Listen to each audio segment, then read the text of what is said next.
Hi hello welcome to mantra 5. తెలంగాణలో 5 corona positive కేసులు. కొత్త వేరియంట్పై అప్రమత్తమైన గాంధీ హాస్పిటల్. ఈ వేరియంట్లో జ్వరం, ముక్కు కారడం, గొంతు నొప్పి, తలనొప్పి లక్షణాలుంటాయి. కొంతమందిలో శ్వాస తీసుకోవడంలో ఇబ్బందులు తలెత్తుతున్నట్లు వైద్య అధికారులు చెబుతున్నారు. కేసులు పెరిగితే మళ్లీ టెస్టులు చేసేందుకు అధికారులు రంగం సిద్ధం చేస్తున్నారు.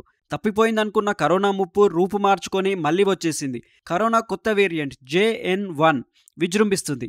2 రోజులుగా కొత్త వేరియంట్ తీవ్ర ప్రభావాన్ని చూపుతుంది.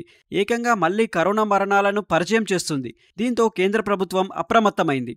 దేశంలో కోవిడ్ కేసుల సంఖ్య మళ్లీ పెరుగుతుంది. ఇప్పటి వరకు దేశవ్యాప్తంగా కరోనా కొత్త వేరియంట్ బారిన పడి 6 మృతి చెందారు. తాజా పరిణామాలు ప్రజలను మళ్లీ భయప్రాంతులకు గురి చేస్తున్నాయి. కరోనా కేసులు పెరుగుదల నేపథ్యంలో కేంద్ర ప్రభుత్వం అప్రమత్తమై రాష్ట్రాలకు కీలక సూచనలు జారీ చేసింది.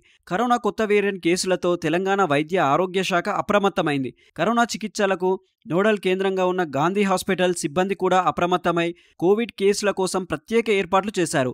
ఎప్పుడు రోగులు వచ్చినా చికిత్సలు అందించేందుకు తాము సిద్ధంగా ఉన్నామని Gandhi hospital superintendent doctor Rajarao తెలిపారు.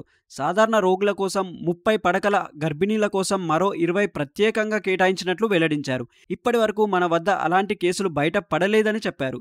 ఇంకా మీకు నచ్చిన ఎలాంటి వీడియోస్ చేయాలో మీరు మీ కామెంట్ రూపంలో చెప్పండి. మరిన్ని ఇలాంటి వీడియోస్ చేయడానికి మీ సపోర్ట్ని లైక్, సబ్స్క్రైబ్ అండ్ షేర్ చేసి తెలపండి. Thanks for watching.